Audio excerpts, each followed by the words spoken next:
eşksiz olmazsın. Her gülden çiçekten sevgi duyulsun. Yağsın buluttan sevgi yağışı, sevginin yüzünden keder yolsun. Sevirem söylesin her an dodağlar, ayrılık sözünü hiç kes bilmesin. Çekilsin dünyadan bütün acılar, her zaman insanlar sevip sevilsin. Vüsala bilinsin bu sevgi dünyamız, koy göyler sevinsin mehabbetiyle. Çıksın hayallardan koy sevgi renyamız, dönsün yeryüzünde bir mucize.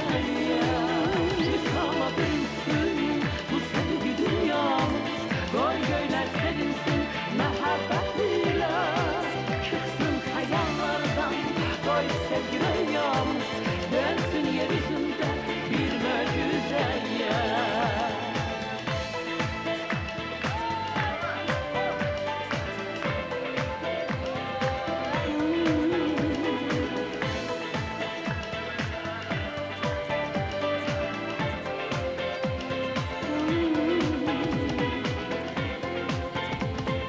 Dünya sevgisiz, eşksiz olmasın. Her gülden çiçekten sevgi duyulsun.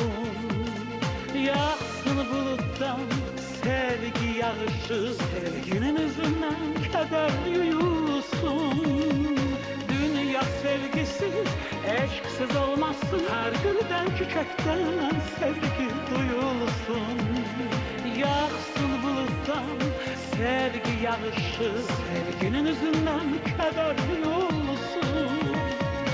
Sevirem söylesin her an dodağlar, ayrılık sözünü hiç kes bilmesin. Çekilsin dünyadan bütün acılar, her zaman insanlar sevip sevilsin. Vüsala bilinsin bu sevgi dünyamız, koy göyler sevinsin mehabbetiyle.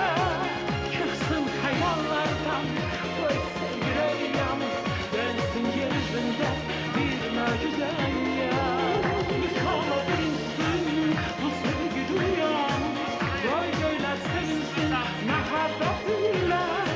Çıksın hayallardan koy sevgi renyamız, dönsün yeryüzünde bir mucize.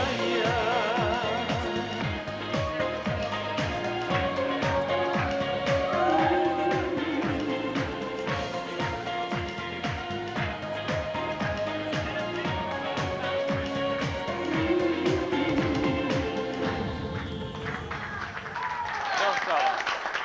Teşekkürler.